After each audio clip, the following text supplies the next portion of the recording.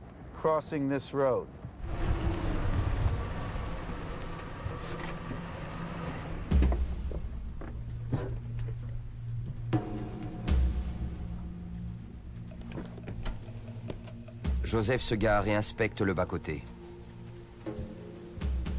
C'est quoi là-bas? Non. Parfois c'est vraiment trompeur. Et parfois on a l'impression de voir des pitons partout. Non.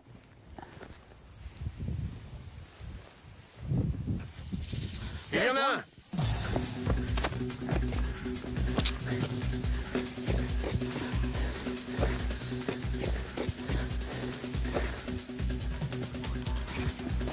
Ok. Ils sont plus rapides que ce qu'on croit.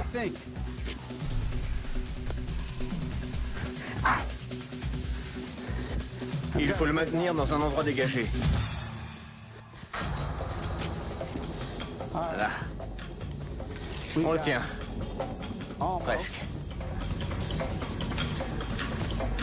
Maintenant.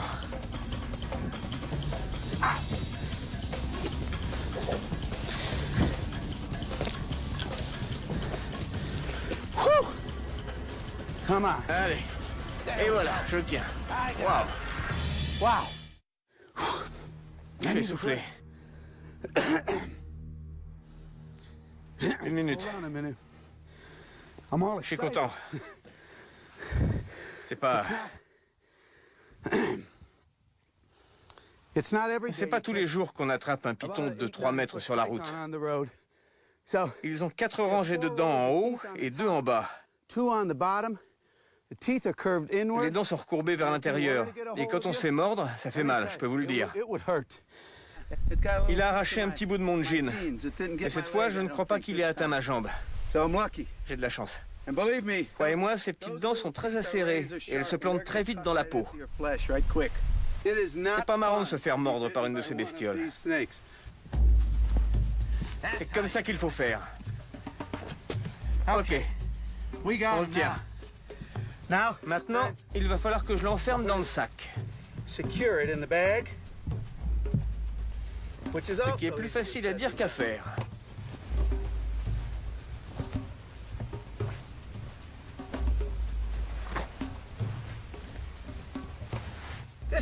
C'est la meilleure façon, la façon la plus humaine de transporter des reptiles. Ils peuvent respirer sans problème. Il fait noir, donc c'est moins stressant pour les serpents d'être dans ces sacs. Et voilà, le python est enfermé.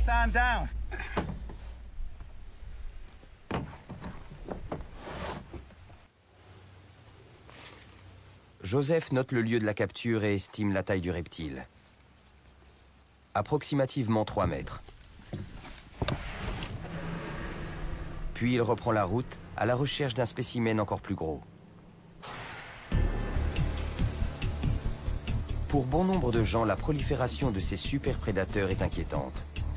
Pour d'autres, c'est un avertissement. Les pitons molures ne se sont pas introduits tout seuls dans la région.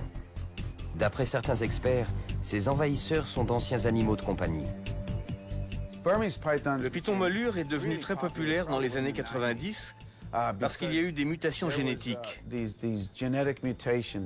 a eu des albinos, maintenant il y en a des verts, et certains n'ont pas de motif. Les gens aiment les élever du fait de cette variété de couleurs. Certains propriétaires dépassés ont vu leurs minuscules serpents se transformer en un immense reptile qu'ils sont devenus incapables de gérer. Les gens relâchent ces pitons pas seulement à cause de leur taille, mais aussi parce que les choses ont changé. Au début, le python était une nouveauté. On le considérait comme un bon animal de compagnie. Mais plus maintenant. Les animaleries n'en veulent plus, les zoos non plus. C'est pas juste pour le serpent, ni pour l'environnement, ni pour les gens. Il est presque certain que les animaux relâchés ont contribué au problème actuel. Toutefois, une poignée d'animaux échappés pourrait également être à l'origine de l'invasion. À la fin du mois d'août 1992, l'ouragan Andrew balaie le sud de la Floride. Des vents de force 5 détruisent plusieurs centres d'élevage. D'innombrables espèces exotiques s'échappent, y compris des pitons molures. Ces serpents retournent rapidement à l'état sauvage et se lancent à la recherche de nourriture. La plupart s'installent dans les Everglades, où les animaux sauvages abondent. Mais certains vivent à proximité des zones résidentielles, chassant les proies les plus vulnérables des banlieues. Il arrive qu'ils emportent des animaux domestiques, chiens, chats, poulets, ce genre d'animaux. Il y a des proies plus facilement accessibles pour eux dans ces secteurs. À de rares occasions, les pitons s'en prennent également aux hommes. En juillet 2009, à Oxford, en Floride, un drame montre à quel point l'instinct est puissant, même chez un animal de compagnie. Dans cette modeste maison de banlieue, alors qu'une petite fille de 2 ans dort, le python molure de la famille s'échappe de sa cage. Le reptile, long de 2,5 mètres, se glisse dans le lit de la fillette, s'enroule autour d'elle et l'étouffe. Dites-moi exactement ce qui s'est passé. On a un python molure qui fait dans les 3,50 mètres. Cette nuit, il est sorti de sa cage. Il est allé dans le lit de notre enfant et il l'a étouffé.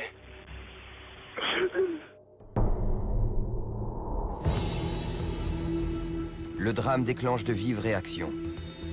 Les hommes politiques et les citoyens concernés lancent un appel d'urgence. Les autorités multiplient les efforts pour régler le problème du python domestique et éradiquer les populations sauvages. Pourtant, ces prédateurs venus d'ailleurs continuent de se propager et semblent bien partis pour rester. Ce sont des champions de la survie. Tout ce qu'ils doivent savoir pour survivre est programmé dans leur cerveau à l'instant même où l'œuf éclot.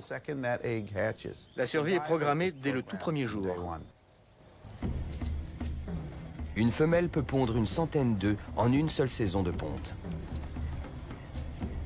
En à peine 1 an, les petits multiplient leur taille par plus de 4.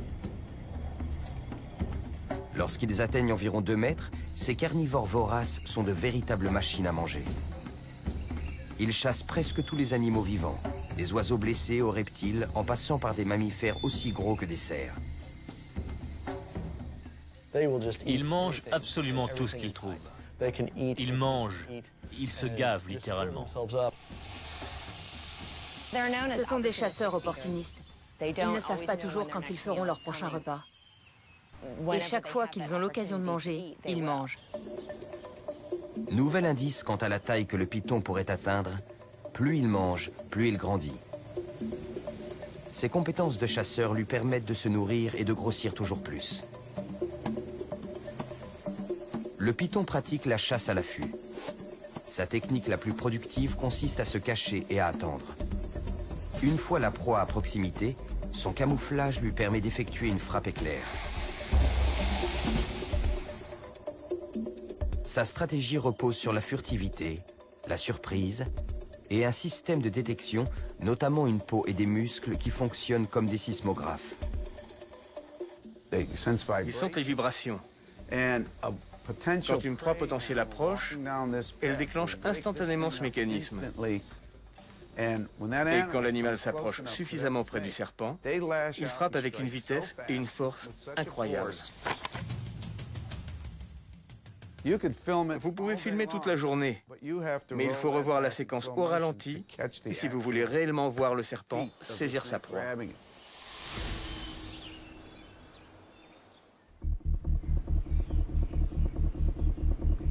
Pour compléter son arsenal, le python possède 2 redoutables armes situées au niveau de sa tête. La première se présente sous la forme de fossettes ou capteurs thermosensibles qui enregistrent les mouvements thermiques. En détectant les sources de chaleur, le serpent peut ainsi localiser les proies à sang chaud. La seconde forme un radar encore plus précis. En dardant sa langue fourchue, le serpent collecte les particules odorantes présentes dans l'air. À l'intérieur de sa gueule, un capteur appelé organe de Jacobson analyse l'air, guidant l'animal vers l'endroit où les particules sont les plus concentrées. Une fois la proie localisée, le serpent actionne ses mâchoires et ses dents. L'attaque est foudroyante. Ils ont une centaine de dents et ils s'en servent pour maintenir l'animal. Immobilisant sa proie à l'aide de ses dents acérées, le python resserre son étreinte mortelle. Ils utilisent leur corps, leurs anneaux pour s'enrouler autour de l'animal.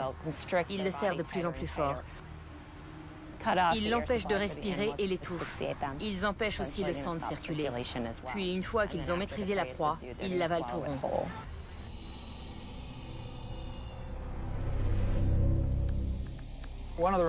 Une des adaptations les plus remarquables chez le python, c'est sa mâchoire articulée qui lui permet d'avaler de grosses proies.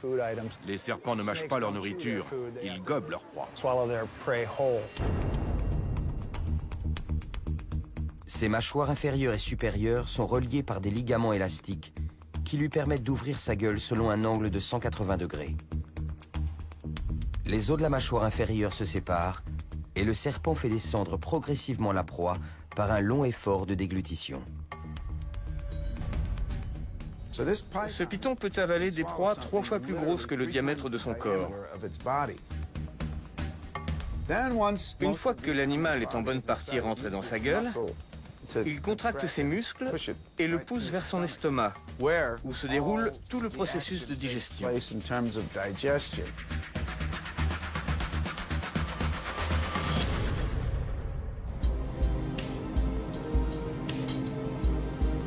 Le python se nourrit sans laisser aucune trace. Il peut ingérer l'équivalent de sa masse corporelle, voire davantage, digérant tout sauf les poils et les plumes et grossissant à chaque repas.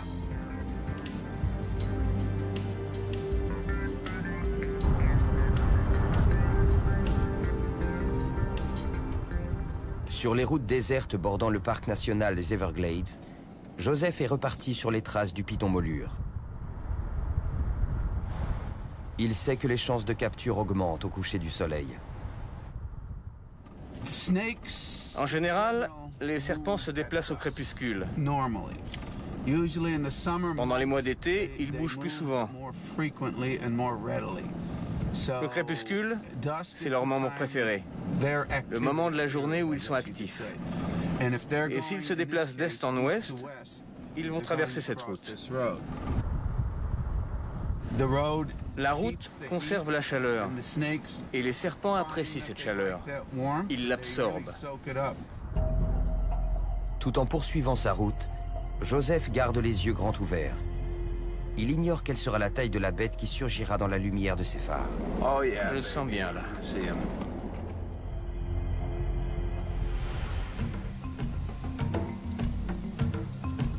La plupart des êtres vivants, y compris les hommes, s'arrêtent de grandir passé un certain âge.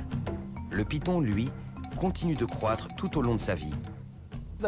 Il existe plusieurs espèces qui semblent ne pas avoir de taille maximale. Et si un spécimen a la chance de vivre longtemps, il continue de grandir jusqu'à sa mort.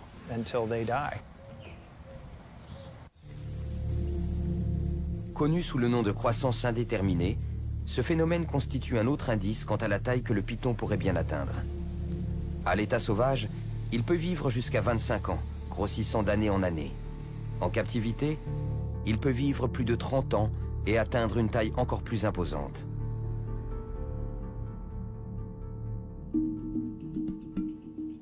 Le programme d'études des pythons captifs mené par le zoo de Columbus, dans l'Ohio, est un véritable observatoire des serpents géants. L'un des pythons les plus longs du monde est sur le point d'être examiné avant sa séance d'exercice. Il s'agit de Fluffy, un python réticulé captif. On a un certain nombre d'espèces de pythons, mais Fluffy est de loin notre plus gros spécimen. Cette femelle détient probablement le record mondial. Né en 1992, Fluffy a été gavé de lapins, de chèvres et de cochons par un éleveur privé. Alimenté par de solides repas hebdomadaires, sa croissance a été spectaculaire. À l'âge de 10 ans, Fluffy était aussi longue qu'un camion et aussi large qu'un poteau télégraphique. Quand elle est arrivée chez nous, elle mesurait 7 mètres. Elle est à peu près aussi longue que 3 basketteurs montés sur les épaules les uns des autres. À l'heure de nourrir de puissants constricteurs comme les pitons, le personnel du zoo est toujours prudent. Une bonne façon de procéder est de faire appel à l'intelligence naturelle du reptile. Les pitons sont très intelligents. Ils reconnaissent les gardiens et réagissent différemment face à chacun d'eux.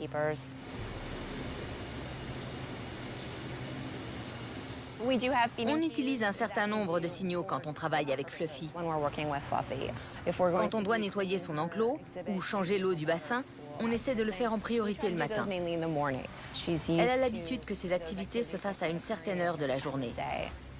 Et c'est généralement l'après-midi qu'on essaie de la nourrir.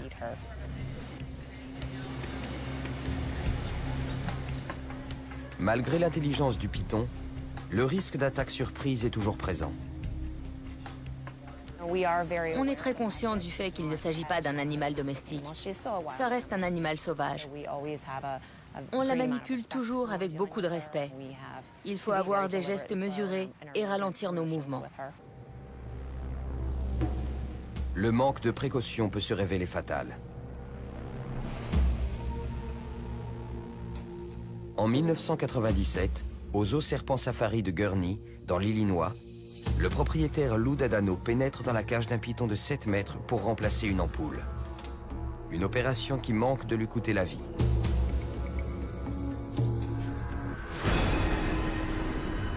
Un grand prédateur frappe, s'agrippant à sa jambe et s'enroulant autour de son torse. Atrocement comprimé, son cœur cesse de battre. Mais juste à temps, son collègue et une équipe médicale d'urgence parviennent à le libérer et à le réanimer.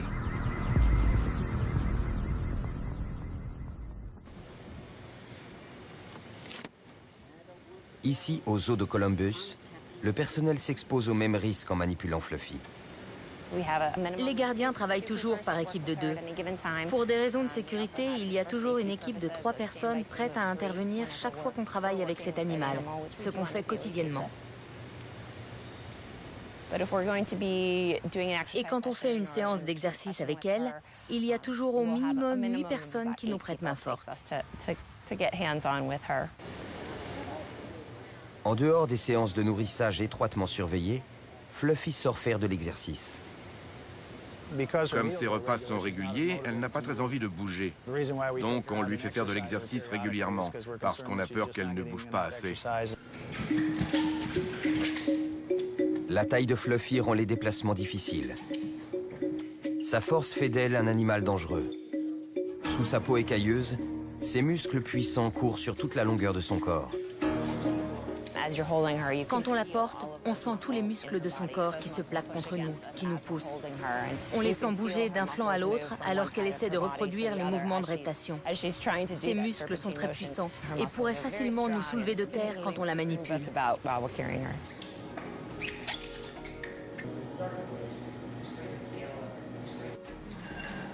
L'équipe commence par peser et mesurer le reptile. Alors, combien ? 99 kg 400. Presque 100 kilos. À l'aide d'une ficelle et d'un mètre, l'équipe va maintenant tenter d'évaluer sa longueur. Quand on les mesure, c'est très difficile d'obtenir une valeur exacte sans les anesthésier, parce qu'ils ont des muscles très puissants et qu'ils bougent sans arrêt. Elle ne va pas se tenir tranquille exprès pour nous.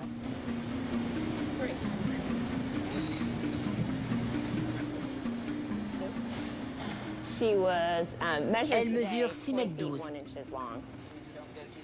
Avant de libérer Fluffy, Michael Barry effectue son bilan de santé annuel. La plupart du temps, il s'agit juste d'une visite médicale rapide, et c'est ce qu'on souhaite. On vérifie qu'il n'y a pas de signes de maladie, que les yeux sont normaux. On palpe l'animal pour voir s'il n'y a pas de bosse anormale, pour évaluer la qualité de la peau, etc.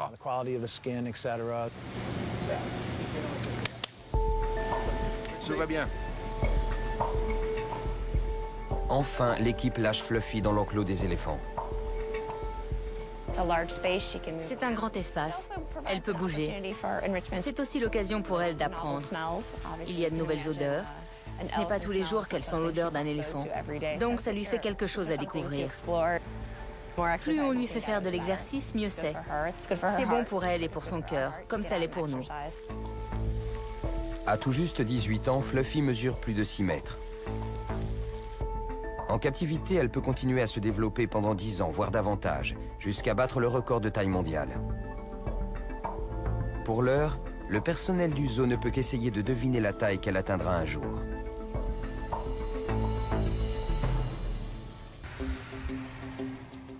Si l'accroissement des proies, l'amélioration de ses techniques de chasse et son mode de croissance favorisent le développement du python, un habitat hospitalier constitue également un facteur clé, et tout particulièrement la température.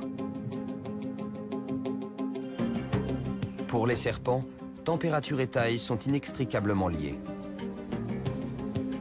Ces animaux à sang froid ont besoin d'une source de chaleur extérieure pour chasser, se nourrir et rester en vie. Les mammifères peuvent contrôler la température de leur corps, ce qui n'est pas le cas des serpents.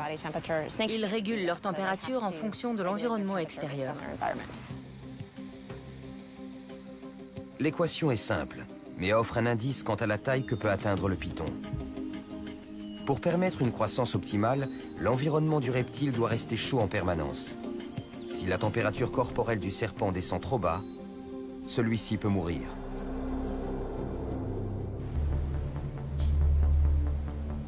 Le python molure prospère dans un environnement aquatique. Si les pythons de petite taille sont de gros grimpeurs et préfèrent souvent s'abriter dans les arbres, les gros pythons, eux, affectionnent l'eau qui leur permet d'accéder rapidement à la proie suivante. Imaginez un animal de 100 kg, sans bras et sans jambes. Pour se déplacer, ce n'est pas une mince affaire. Donc beaucoup de gros pythons apprécient l'eau, ça les rend plus légers. Ils peuvent aller du point A au point B plus vite et en faisant moins d'efforts. Le python peut rester sous l'eau pendant une demi-heure et parcourir plus de 9 km à la nage. Disposant d'un vaste espace, il n'a aucun prédateur naturel. Une fois adulte, il peut se développer librement. Le python molure va même parfois jusqu'à s'attaquer au reptile le plus puissant des Everglades, l'alligator.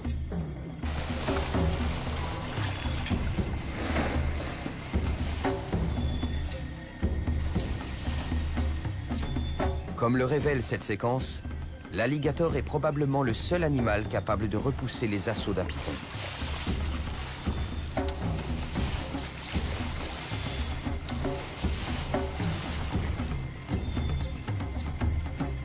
Cette lutte entre prédateurs s'achève sur un match nul. Mais il arrive que les pythons aient le dessus. Dans cette célèbre photographie prise en 2005, un python molure de près de 4 mètres a eu les yeux plus grands que le ventre. Reste à savoir si les pythons et les alligators américains pourront coexister au sommet de la chaîne alimentaire. Mais pour l'heure, les marécages, les marais et les canaux des Everglades représentent un véritable paradis pour les animaux à sang froid comme les pythons. Ceci est un nouvel indice quant à la taille potentielle de ces serpents. Dans un habitat aquatique où les températures sont chaudes, où les pythons adultes n'ont aucun prédateur naturel, ces anciens animaux domestiques pourraient bien atteindre des tailles records.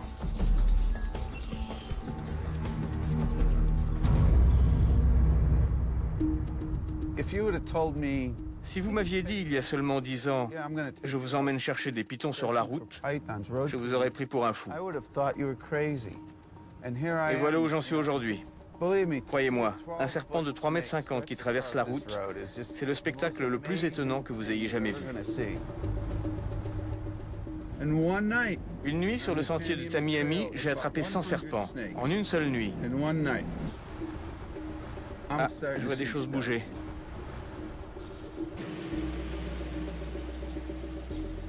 Là, il y en a un. There's one.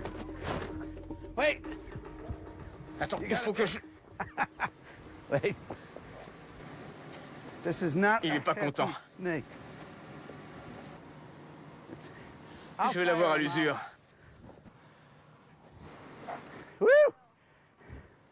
Attends une minute. Ok. Là, je vais l'avoir. Ça y est, je l'ai. I got him. Okay.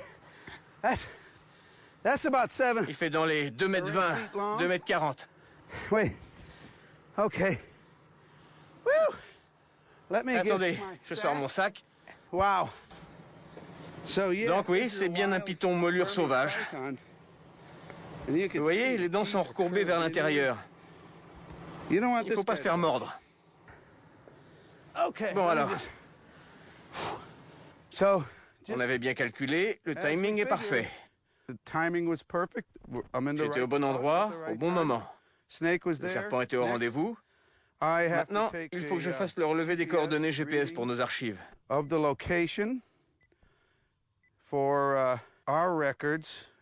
Chaque fois qu'on attrape un python, on relève les coordonnées GPS. Et on établit une carte à partir du lieu de capture de chacun d'entre eux. L'animal est enregistré.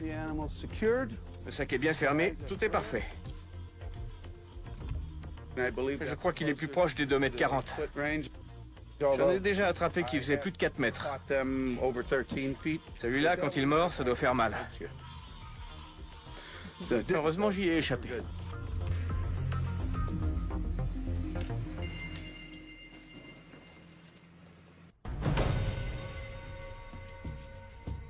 Il y a de cela plus d'un siècle, l'explorateur Percy Fawcett, parti en Amazonie, a décrit sa rencontre avec une espèce inconnue de serpent. Il affirmait que la tête mesurait près de 19 mètres de long. Des récits modernes évoquent des serpents de taille colossale. Toutefois, en l'absence de preuves, ces histoires étaient jusqu'à présent restées du domaine de la légende. En 2009, les bulletins d'information révèlent qu'une équipe internationale de chercheurs a découvert des fossiles géants inédits dans une mine de charbon située en Colombie.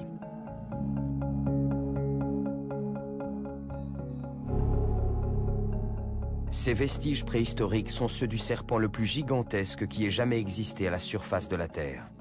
Ses découvreurs le baptisent Titanoboa.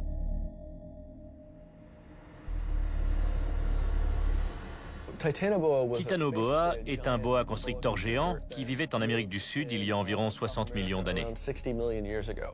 À cette époque, le climat était bien plus chaud et ça a favorisé l'émergence d'un serpent géant. Titanoboa était un véritable titan. Il faisait dans les 12-13 mètres de long, soit environ la longueur d'un bus. Ce reptile mesurait plus de 12 mètres et pesait plus d'1 tonne.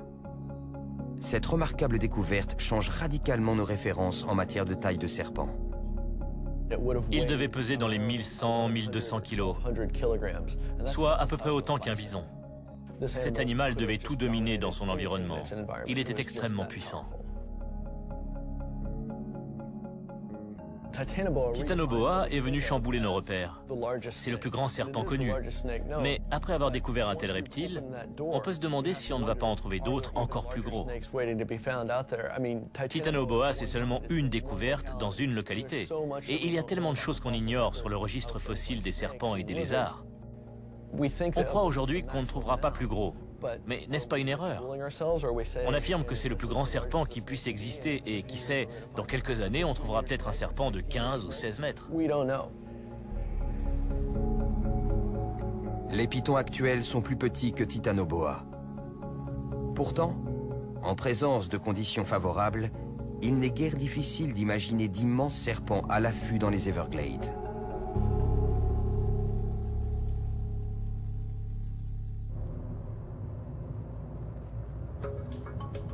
Je me trouve à Gainesville, en Floride, où se trouve l'Université de Floride et le Muséum de l'État de Floride. C'est dans ce muséum que les pythons euthanasiés finissent. Sur le terrain, on ne fait que rassembler des données biométriques de base, longueur et poids. Et c'est à Gainesville que tout le travail est fait. Quelques jours après sa chasse aux pythons, le biologiste Joseph Wasilewski a rendez-vous avec l'herpétologue Kenneth Crisco. Ensemble, ils vont procéder à une nécropsie, l'équivalent d'une autopsie pour les serpents. En disséquant l'un des pythons qu'il a capturé, Joe va pouvoir analyser son régime alimentaire et déterminer ce qui favorise sa croissance. Salut, ça va? Ouais, et toi? Ouais. Vas-y. Salut, Kat. Salut. On apporte le python.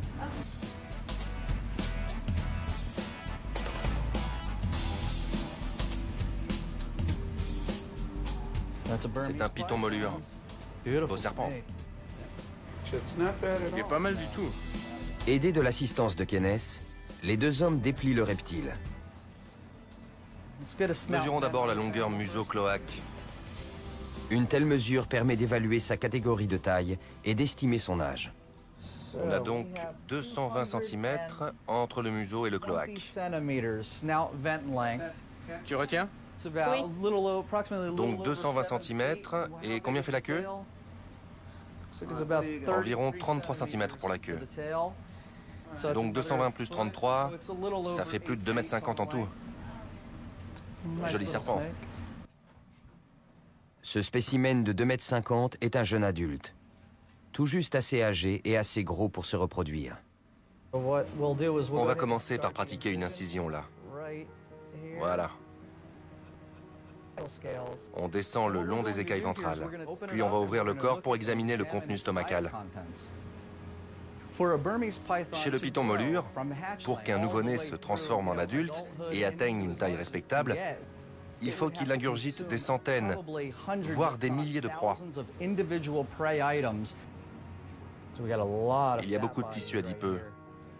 Pour un jeune adulte, il est plutôt en bonne santé.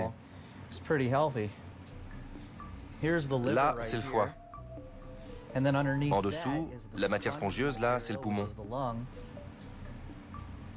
Et bien sûr, tout ça est entouré d'un grand nombre de cellules adipeuses. Maintenant, on va donc essayer de séparer ces cellules adipeuses des organes en procédant très soigneusement.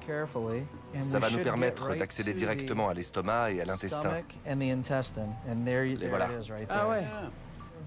Attention, te coupe pas. Jolie ton incision. Tu peux essayer de presser pour faire sortir ce qu'il y a dedans? Oh, regardez. C'est quoi ce truc? Un os? Une plume ou... On dirait une plume. Qu'est-ce que t'en dis? Regarde ça. Sachant que le python vient du parc national des Everglades, c'est probablement un échassier. Et bien sûr, tous les échassiers sont des espèces protégées. Ça a un impact? Absolument. Quand on pense au nombre d'animaux qu'un serpent aussi gros doit consommer, rien que pour atteindre cette taille, ce n'est pas une bonne nouvelle. À l'intérieur de l'estomac du python, l'équipe découvre une plume appartenant à une espèce protégée. Celle-ci est conservée pour analyse. Chez ce spécimen, la plupart des proies ont déjà été digérées, mais Kenneth Crisco trouve souvent de nombreux animaux plus grands. Comme le montrent ces photos, en disséquant d'autres pythons, le chercheur a découvert des animaux entiers. Comme cette aigrette relativement intacte, présente dans le tube digestif d'un gros spécimen. Plus les scientifiques étudient ces prédateurs surprenants, y compris les géants préhistoriques comme Titanoboa, plus ils découvrent d'indices sur la taille qu'ils seraient susceptibles d'atteindre. Si de gigantesques serpents constricteurs vivaient autrefois sur la Terre, verra-t-on un jour ressurgir un serpent géant? Combien mesurera-t-il?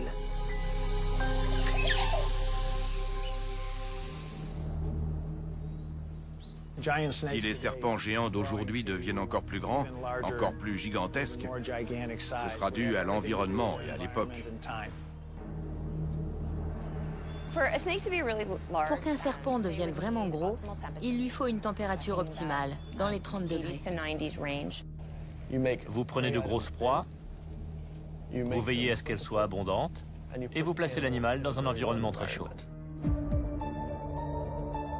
Réchauffement climatique, abondance de grosses proies, technique de chasse affûtée, croissance indéterminée et habitat hospitalier.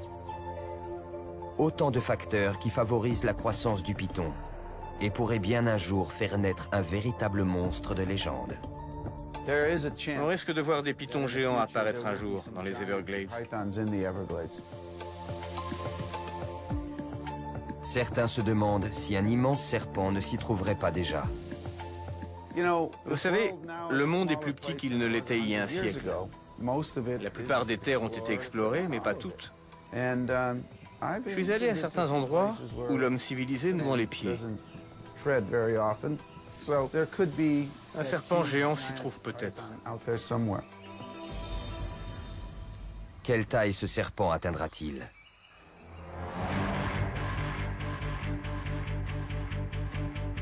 Voici à quoi pourrait ressembler un jour un python ayant atteint la taille de son ancêtre, Titanoboa.